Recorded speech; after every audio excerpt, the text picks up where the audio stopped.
প্রিয় বন্ধুরা, আজ তোমাদের সামনে একটা সুন্দর ভিডিও তুলে ধরছি, যেটা দেখলে তোমরা অনেকটাই মন আনন্দে ভরে উঠবে। এত সুন্দর একটা জায়গার মন্দির তোমাদের সামনে তুলে ধরছি। এই মন্দিরটা হচ্ছে আমাদের হালি শহরের হুকুমচাঁদ জুট মিলের সংলগ্ন এলাকাতে, যার জায়গাটার নাম আসল ছায়েগাদা ময়দান। হালি শহর হুকুমচাঁদ জুট মিল ছায়েগাদা ময়দান, সেই ময়দানেই কিন্তু এই মন্দিরটা এতদিন পরে কিন্তু আমি সন্ধান পেয়েছি। কত কাছে থাকি অথচ জানতাম না। জন্মাষ্টমী উপলক্ষে কিন্তু এই মন্দিরটাতে এত সুন্দর সাজসজ্জা করা হয়েছে। আসলে মন্দিরটা হচ্ছে হনুমান মন্দির। সেই মন্দিরের মধ্যেই কিন্তু রাধা কৃষ্ণের স্থান। তাদেরকে আনা হয়েছে এখানে কিছুদিন আগে থেকে, বা কয়েক বছর আগে থেকেই তারাও এখানে বিরাজমান। সেই হনুমান মন্দিরের ভিতরটা আমি তোমাদেরকে নিয়ে গিয়ে দেখাচ্ছি। দেখো কত সুন্দর মন্দিরটা, অনেকটা জায়গা নিয়ে মন্দিরটা আছে। আর মন্দিরের ভিতরে ঢুকলে দেখো আকাশ, মন্দির কত সুন্দর লাগছে, সত্যি মনটা ভরে যায়।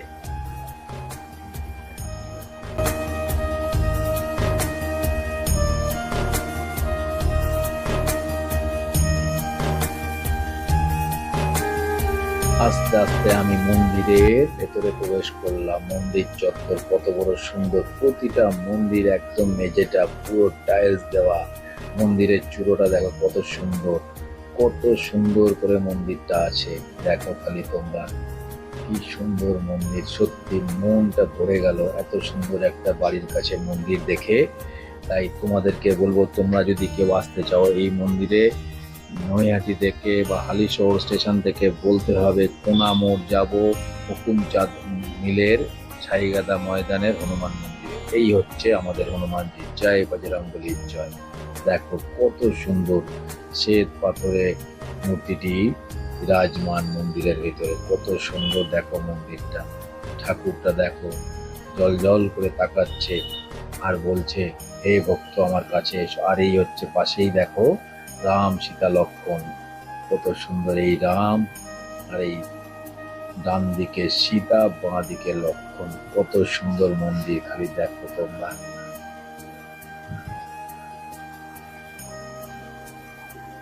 সকলের মঙ্গল করো ঠাকুর, সকলের বজরংবলী, সকলের সমস্ত সংকট মোচন করো তুমি। অনেক অনেক শুভকামনা থাকবে সকলের জন্য। এই মন্দিরে তোমরা অবশ্যই আসবে। আর নৈহাটি থেকে যদি আসো, 85 বাস ধরে বলতে হবে কোনা মোড়ে যাব। কোনা মোড় বাস স্ট্যান্ড, সেখান থেকে একটুখানি হেঁটে হেঁটে এসেই দেখবে হুকুমচাঁদ জুট মিল। সেই জুট মিলের গা ঘেঁষে এসেই এই মন্দির, সবাই চেনে। অনেক 1946 সাল থেকে এই মন্দির আছে, অনেক পুরনো মন্দির। তোমরা সবাই কিন্তু এসে একবার দেখে যাও, অনেক জাগ্রত মন্দির। সকাল নিত্য নতুন পুরোহিত ওখানে থাকে, সব সময় নিত্যদিনের পুজো করানো হয়। মন্দির চত্বরটা দেখো কত সুন্দর। এই দেখো একটা অশ্বত্থ গাছ আছে, এখানেও সবাই শিবের পুজো করে।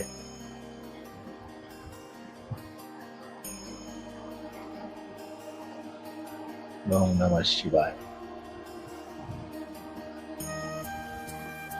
অনেক বড় অশ্বত্থ গাছ এবং অনেকটা দিনের পুরনো গাছটা।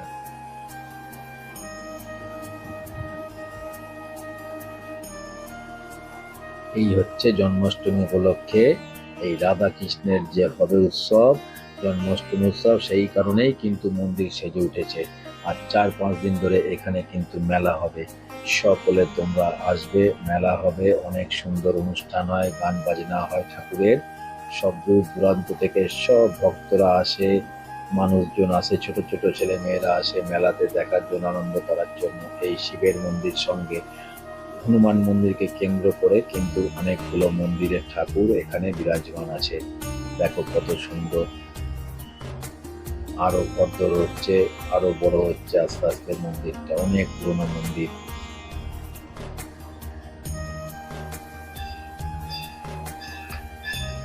আর এই মন্দিরের চূড়ো কত সুন্দর দেখো, অনেক লাইট দিয়ে সজ্জিত। কেমন লাগলো অবশ্যই জানিও।